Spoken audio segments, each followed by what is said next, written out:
What would you do if a police officer looked you dead in the eyes and said, "Step out of the car right now"?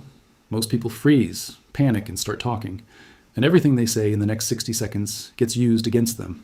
You don't have to be a criminal for this to destroy your life. Hit subscribe right now because what I'm about to show you could be the difference between driving away free or sitting in the back of a squad car. These three phrases are 100% legal, backed by the Supreme Court, and confirmed by former law enforcement officers who've seen them work on the street. Here's what you're about to learn. First, the exact three words that immediately shift the power dynamic during any police encounter. Second, why saying nothing at all is actually the worst thing you can do in most situations. Third, the specific legal cases that protect you when you use these phrases.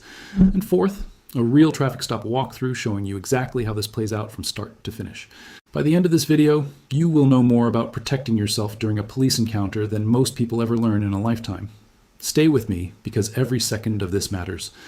Let's talk about what's actually happening when you get pulled over. The moment those lights flash behind you, a timer starts. And it's not your timer, it's the officer's timer. Police are trained to gather as much information as possible in the shortest amount of time.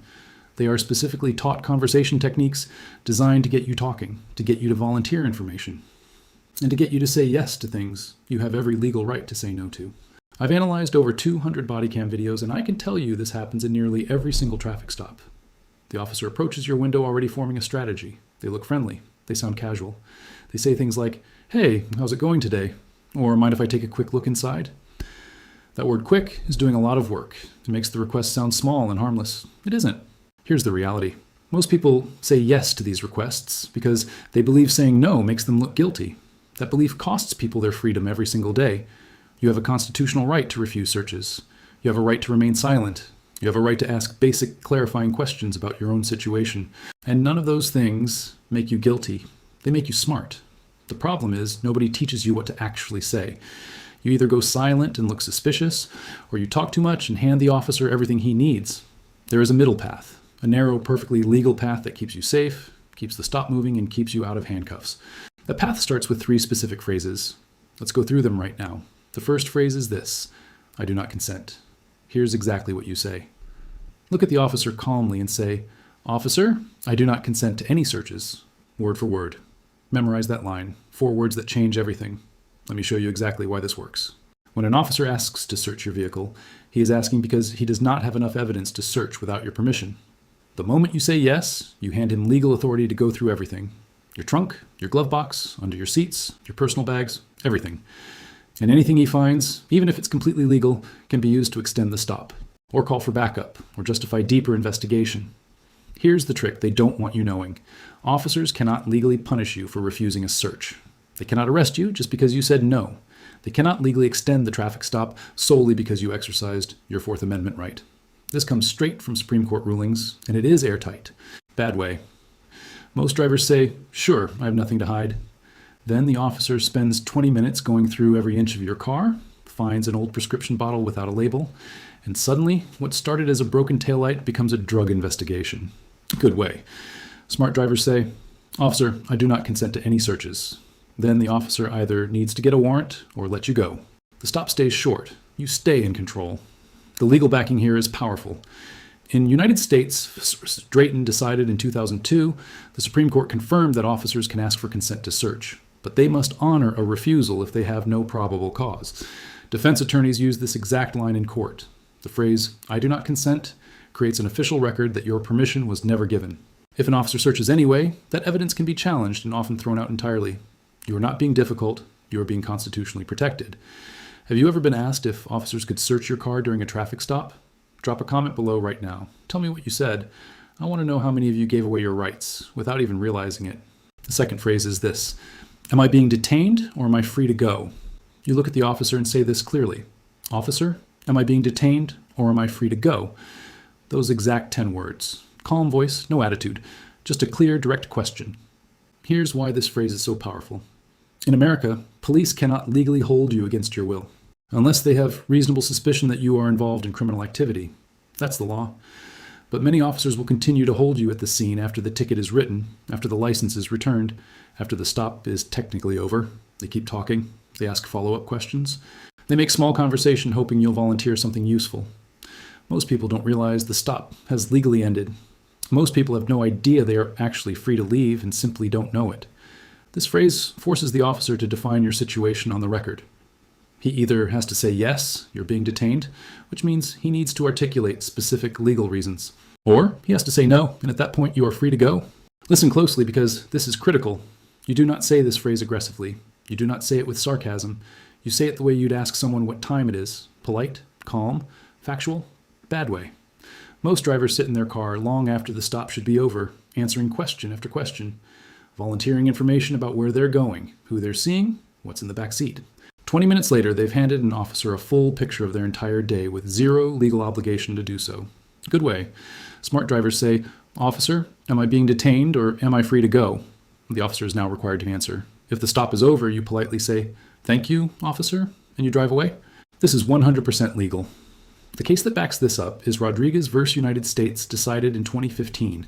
The court ruled that officers cannot extend a traffic stop even by a few minutes beyond what is needed to complete the purpose of that stop without independent, reasonable suspicion of criminal activity.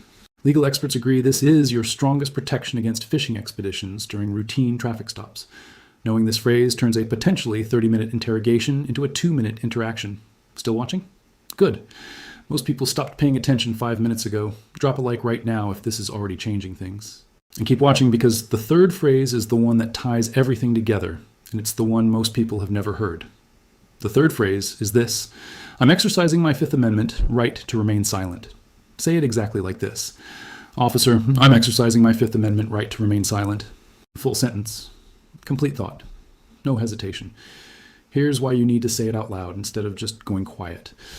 I've analyzed over 200 body cam videos and one pattern shows up again and again. A driver goes completely silent, stares forward, and says absolutely nothing. The officer then tells his partner that the driver was acting suspiciously and refused to communicate. That silence can actually be used to justify further investigation in some circumstances. But when you explicitly invoke your Fifth Amendment right, you create a legal shield. You're not being suspicious. You are exercising a named, documented constitutional right. There's a massive difference in how that looks on the record and in front of a judge. Watch what happens when you use all three phrases together. The officer asks, "What brings you out tonight?" You say, "Officer, I'm exercising my Fifth Amendment right to remain silent." He asks if he can look in your trunk. You say, "Officer, I do not consent to any searches." The stop wraps up and he's still asking questions. You say, "Officer, am I being detained or am I free to go?" At every turn, you have been polite. You have been calm. And you have given him absolutely nothing to work with that wasn't already on your license. Bad way. Most drivers say, "I was just heading to a friend's house. Nothing crazy. I've got some stuff in the back." That sentence alone contains a consent to search, an acknowledgement of cargo, and a voluntary statement. All usable. Good way. Smart drivers use their Fifth Amendment invocation and say nothing beyond what is legally required. Name, license, registration, insurance. That is the complete list of things you are required to provide. That is where your legal obligation ends. This comes straight from Burghouse v. Tompkins from 2010. The court ruled that you must actually invoke your right to remain silent. Simply staying quiet is not enough. Saying the words out loud gives you far stronger legal protection. Former police officers have confirmed this works. When someone invokes their rights clearly and calmly, most experienced officers will simply complete the stop and move on. Most viewers already clicked away. If you're still here, you are already thinking differently than most drivers. You're the type of person who actually wants to be prepared. Show me that by hitting the like button right now. Because what's coming next is the full picture, a real scenario walkthrough and the legal framework behind it. The Fourth Amendment protects you against unreasonable searches and seizures, no search without a warrant or consent.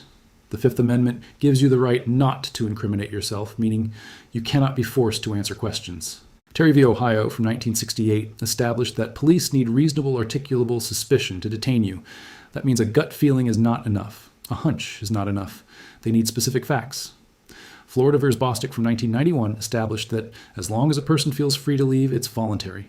That's exactly why asking, "Am I being detained?" is so powerful. It forces definition. These are not loopholes. This is how the legal system is designed to work. Legal experts agree. Now let me show you exactly how this all plays out in a real traffic stop. Picture this. You're driving home at night. You were going a few miles over the speed limit. Blue lights come on. You pull over. The officer walks up to your window. Here's the wrong way it usually goes.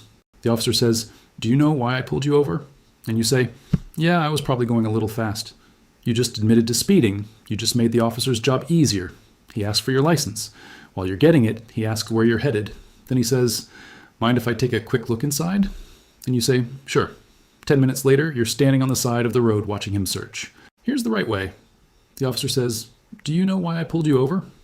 You hand documents and invoke. You say, officer, I'm exercising my Fifth Amendment right to remain silent. He writes the ticket. He hands back your documents. Then he asks to look inside. You say, officer, I do not consent to any searches. He asks why. You ask if you're free to go. He lets you go. You drive away. Scenario 1 took a half hour. Scenario 2 took 5 minutes. Same traffic stop. Completely different outcomes. Next week, marijuana. Stop response. Subscribe now. I do not consent. Am I free to go? Fifth Amendment. Stay safe.